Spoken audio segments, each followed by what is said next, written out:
never gave her safety. I never gave her stability, because safety and stability meant that she could relax and pause. And a woman who feels safe might realize that she doesn't need me. Oh, really? Serious? What? Oh, no. Is that true? Like strong women like this. It's No, I'm intimidating for sure. I'm an alpha, so when I talk to you and you tell me that and you're alpha. Hold up, you said you're an alpha? I'm an alpha male for sure. Man better than woman. See woman dance on TikTok. Fatherless behavior. Why not me have girlfriend? Me single and lonely, but me so awesome. What you are seeing is real footage of an alpha male boot camp, where men paid to get an experience that will essentially turn them into alpha males. But get this, they each paid $18,000 to attend this 3-day course. Okay, so I have to ask, why is it that the guys who are most insistent about being alpha males are like always the ones telling you they're alpha males? Does anyone else notice that? I mean, think about it. I've never met a person who's genuinely laugh out loud funny, walk into a room and go, "All right, everyone, settle down. The comedic genius has arrived." That's just not how it works. You just look at them like, okay, buddy, we'll be the judge of that. And confidence is kind of the same vibe, right? If you actually are, people just know. They can feel it. You don't have to send out a press release. And yet, my entire feed has turned into this non-stop parade of dudes in expensive watches explaining in great detail how dominant they are, why women are supposed to be submissive, how crying is for the weak, and, this is a new one, how I can apparently drop $18,000 to become an alpha over a long weekend. $18,000. For that kind of money, I'm not looking for confidence. I'm looking for a refund. Or at the very least, I want to leave that weekend being able to communicate with bald eagles or something, you know? Something tangible. But look, jokes aside, the more I watch this stuff, the less funny it got. It started to feel off. Different faces, different podcasts, different grifts, but they were all circling this weird, specific dread. A fear of women who don't actually need them. A fear of being rejected. A fear of being seen as weak.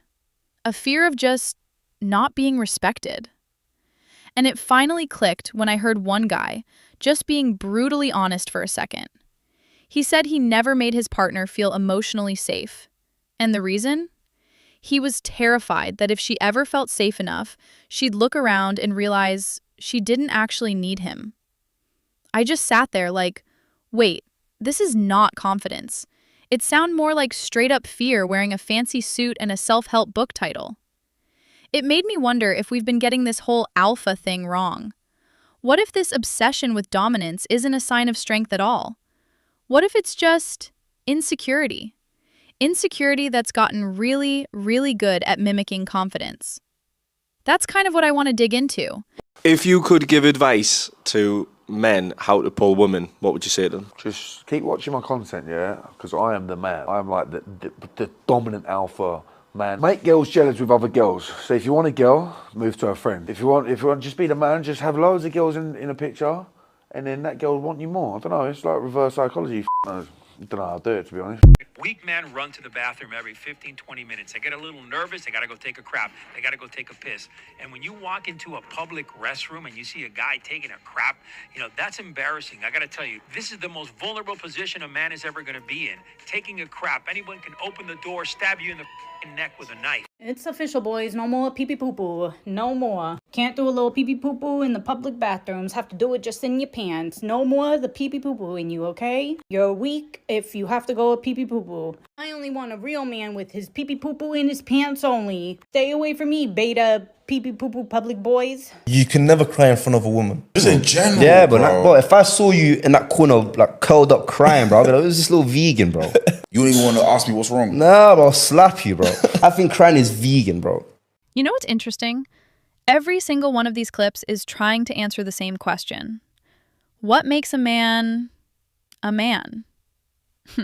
Apparently, according to the internet, the answer is never crying, never showing weakness, never using a public bathroom, which, I'm sorry, might be my favorite one because that's such an aggressively specific standard for masculinity.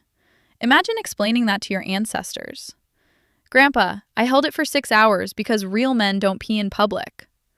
I think he'd just look at you with genuine concern.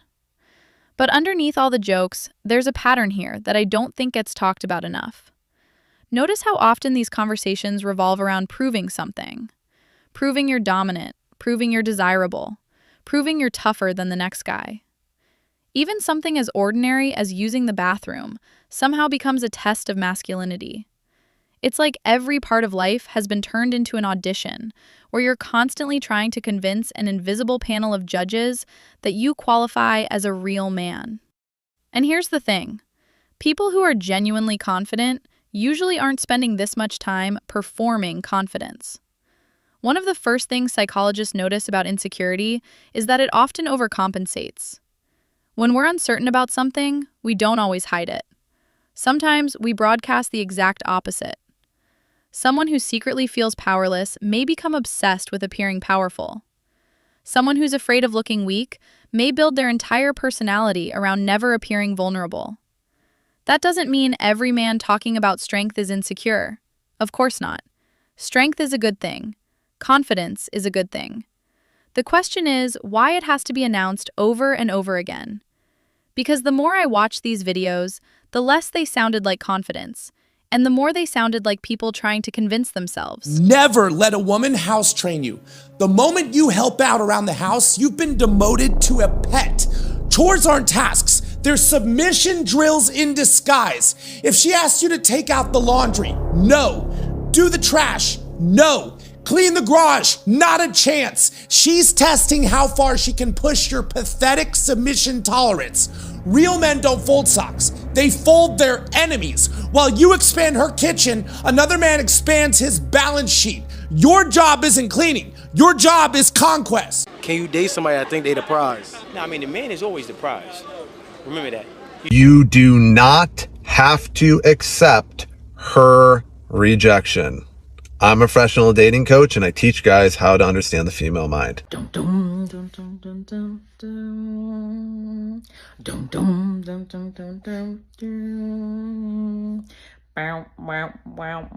Arrest him. Stop texting her, bro. When she opens her phone and she sees your text message, she rolls her eyes. In fact, when she's with her mate, she shows her mate the message, points at it, and they both laugh together. This isn't a joke. I'm telling you the truth. Leave the woman alone. Never text a woman good morning or good night. She should think that she is the last thing on your mind at all times. If she doesn't believe that to be true, then she will not chase and pursue you, and she will not like you. When you say good morning, when you say good night, that means he prioritizes me. I'm number one in his mind. He has nothing else going on? Wait, he's a bum. That's exactly how they think. One thing I kept noticing as I went deeper into this rabbit hole is that these conversations almost always end up in the same place. Women. It's actually kind of fascinating. You click on a video that's supposedly about becoming a stronger man, and somehow, 5 minutes later, you're being told not to text a woman good morning because she'll lose respect for you. Or that if she replies too slowly, she's laughing at your messages with her friends. Or that the secret to attraction is pretending you don't care. And after hearing enough of these, I started wondering, who are these strategies really for? Because on the surface, they sound like they're about attracting women. But underneath, they sound like they're trying to protect men from something much more uncomfortable. Rejection. Think about the advice for a second. Don't text first. Don't show too much interest. Make her chase. Act like she's the last thing on your mind. Notice what all of those have in common. They drastically reduce the chances of you ever having to be emotionally vulnerable. If you never reach out first, you can never be ignored. If you pretend you don't care, you never have to admit that you do. If every interaction becomes a game of who can seem less interested, then nobody has to risk hearing the word no. And to be fair, rejection hurts. Nobody enjoys putting themselves out there only to discover the feelings aren't mutual. That's a very human fear. But somewhere along the way, that fear seems to have been repackaged as confidence. Instead of saying, I'm afraid of being rejected, the message becomes, real men never chase. Instead of admitting, I don't want to get hurt, it becomes, she's beneath my attention. Those are two very different things. The irony is that healthy relationships don't usually begin with two people trying to outmaneuver each other. They begin with someone taking a risk, someone deciding to be honest, someone being willing to care, even without a guaranteed outcome. Which makes me wonder if a lot of this so-called alpha advice isn't teaching men how to build connection at all. Maybe it's teaching them how to avoid the possibility of rejection, while calling it strength. An insecure man, he's afraid of being nobody. He's afraid of losing everything. If he has a woman that look like everything, got everything, he got to pretend to be everything to get everything from that woman. His mama couldn't give him the lifestyle that he wanted. His daddy didn't. Nobody didn't. But he don't want nobody to be around you. He afraid other people gonna distract you from him. That's why he wants you to cut your family off. Cut your coworkers off. Cut everything you love to do and connect with him and what he wants to do. That way he can have your undivided attention and you can just help him get on his feet where he needs to be in his life. And then when he go out there in that world and he looking good now, women looking at him, he feel like he's somebody, he don't need you no more. Now he's on your level now. Now he gonna feel like he's better without you. Now he gonna feel like he can compete with you right now. Let me find somebody better than you because now I am you. I don't know who needs to hear this, but calling yourself an alpha male is the exact opposite of being an alpha male. It just shows your insecurities. Smart people don't tell you how smart they are. Honest people don't tell you how honest they are. And good people don't tell you how good they are. Con men do. Misogynistic men are more than just annoying. They're outright dangerous for women. These types of men crave male validation. That is why they're jealous of women. You see, the thing is they're codependent on women because they need women to fulfill their narcissistic, sociopathic identities. So misogynistic men need women for emotional regulation, and they are terrified of rejection. Most of them have really damaged and strained relationships with their mothers, but they form a codependent attachment to the mother's validation. They're extraordinarily shameful people, they're dishonest people, and they often, well, I wouldn't, you used to talk about DL men. Misogynistic men are most likely to be DL men as well. And so that's why it's not a shock when these hypersensitive, hyper alpha men get caught up on things like Grindr and stuff like that. That is very, very common. They have strained identities. The caricature that they portray themselves as, the strong alpha, is a cartoonish character, an idealized version themselves that deals with the weakness, that deals with the sensitivity, that deals with the fact that they're threatened. They're terrified of real men. And so they're jealous. That is why these men are the ones that are always trying to get women to cheat. They're always trying to measure themselves. Everything's a competition. So what you are seeing is real footage of an alpha male boot camp where men paid to get an experience that will essentially turn them into alpha males. But get this, they each paid $18,000 to attend this 3-day course. It's called the Modern Day Night Project, a weekend modeled after the Navy SEAL Hell Week, but designed for men with a I could have joined Special Forces if I didn't tweak my knee complex. Most of these guys were just ranking up in Call of Duty with a bag of Doritos and Mountain Dew in hand. I'm Aiden. I'm a man. I'm a warrior. So what do you get for $18,000? You get a 75-hour breakthrough experience that includes My head before I let anyone, you little make it to that dinner table. crawling on railroad tracks, ice-cold hose downs at 2 a.m., yelling affirmations into the void, having sand thrown in your face, and being screamed at with irrational levels of rage that showcase toxic behavior like this.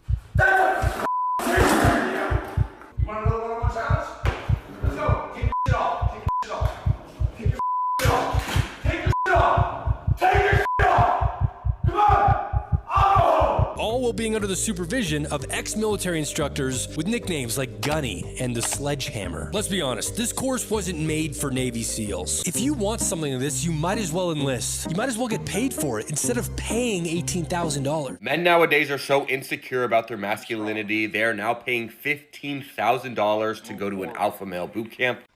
Move forward. Move forward. I'm a Move man. forward. I am. Move I am a man. I am a man. I am a man. I am a man. Move forward. I am a man. I am a man. Move forward. I am a man. No!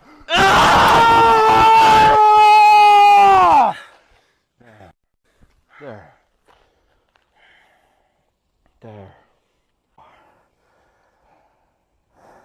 This one is called the Unbreakable Man Experience, and they say they can help you reclaim your authentic self. I actually find stuff like this really sad. They're clearly taking financial advantage of vulnerable men. Instead of being bullied for 3 days straight by a bald man with tattoos, they should be in therapy. And if you really want to do something hardcore, life-altering, and challenging, join the military, bro. They will gladly have you.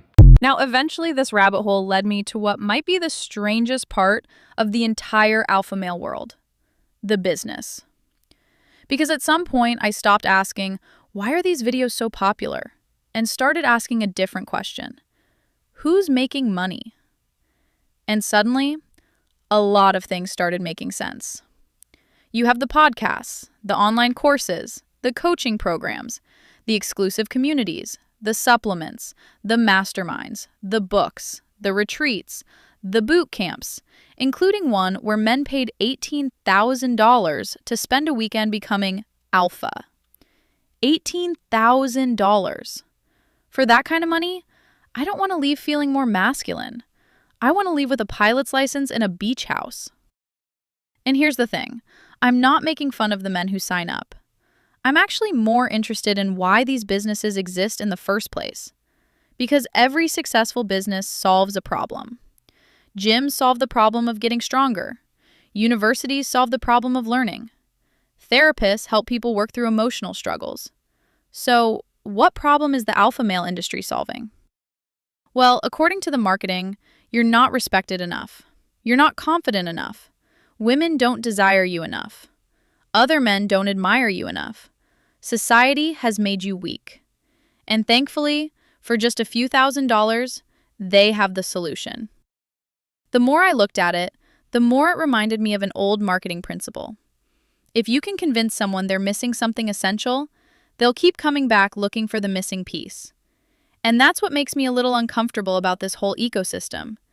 Because if your business depends on insecure men, then truly secure men aren't actually good for business. Think about that.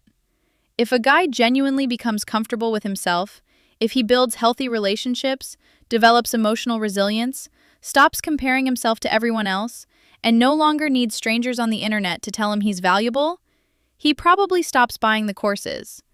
So there's a strange incentive built into the system. Keep him chasing, keep him measuring himself, keep him wondering if he's alpha enough. Because a man who's finally at peace with himself is a lot harder to sell to than a man who's constantly afraid he's falling behind. And maybe that's the biggest irony of all. An industry that promises confidence may quietly depend on making sure you never quite feel like you found it. You know what fascinates me? Some men call themselves alpha while being wildly obedient to one man. But psychologically, it's not I'm submissive, it's I'm aligned with the strongest force in the room. It's called identity fusion, when your identity merges with a leader or group so tightly that their power feels like your power. Dominance becomes your masculinity proxy. Authoritarian personality research has shown this pattern for decades. High aggression towards outgroups, high submission to in-group authority. The obedience doesn't feel like weakness. It feels like discipline, loyalty, strength. And when aggression is directed outward, the internal obedience disappears psychologically. You're not kneeling, you're standing in strength.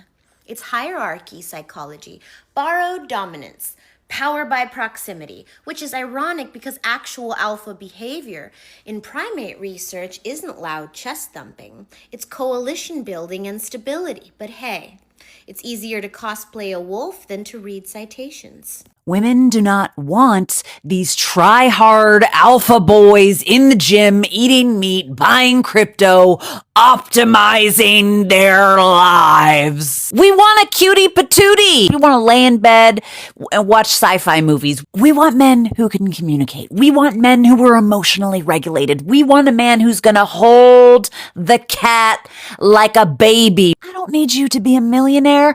I need you to be able to go boop, bop, burp, burp, beep. When I go boop, bop, bop, bop, bow. I need you playing a fake saxophone in the kitchen while you're washing a dish. We want a man who developed his own secret language to talk to the dog. I need a dude who's gonna mambo down the middle aisle at the grocery store. I need you taking the dog's ear and swiping it across your face and going, honey, it's a mustache. I want a man who, like, when I come home one day, he's just like wearing one of my wigs just to be funny. I need a cutie patootie. I don't need your meat shakes. Dear men that call themselves an alpha male, you sound like an insecure little bitch. You're definitely overcompensating for something. I feel like you beat women or try to behind doors. I'm 100% sure you're DL. 100%. There's no 99, like 100% sure. Who the fuck calls themselves an alpha anything? What the fuck? You sound very, very insecure. Thanks for listening. Now, after spending hours listening to men explain what women supposedly want, it's important to hear women talk about what they actually want. Over and over again, women were saying the same thing. I don't want an alpha. I don't need someone trying to dominate me. I just want someone who's emotionally mature. I want someone I feel safe with. Now, of course, no group is a monolith. Not every woman wants the same thing, just like not every man does. Human beings are far more complicated than any podcast clip or TikTok soundbite could ever capture. But it did make me stop and think. How did we end up with an entire industry telling men what women want, while so many women seem to be saying something completely different? Maybe that's why the advice often feels so exhausting. It's built around performance. Be less available, look more dominant, hide your emotions, win the game, control the frame. Everything becomes a strategy. But relationships aren't negotiations where the person who cares the least wins. They're built on trust, on honesty, on being known by another person. And that's a difficult thing to build if you're constantly worrying about whether you've looked alpha enough today. The funny thing is, I don't think most of these men are looking for power. I think they're looking for certainty. Certainty that they'll be loved, that they'll be respected, that they'll be enough. And honestly, I think almost everyone can relate to that feeling. The difference is what we do with it. Do we deal with our insecurities? Or do we build an identity around hiding them? Maybe that's the real question this documentary has been asking all along. Not whether alpha males exist, but whether constantly needing to prove you're the alpha is actually a sign that you're still trying to convince yourself. I'd genuinely love to hear your thoughts on this one, because I know people are going to have very different perspectives. Do you think the modern alpha male movement is helping men become more confident, or is it selling insecurity disguised as confidence? Let me know down in the comments. I'll be reading through them, and as always, keep it respectful. The goal here isn't to dunk on people. It's to understand why these ideas have become so popular in the first place. And if you enjoy these kinds of deep dives into the psychology behind the internet's biggest trends, consider subscribing. There are a lot more rabbit holes to explore, and I have a feeling this won't be the last one that turns out to be about something completely different than it first appeared.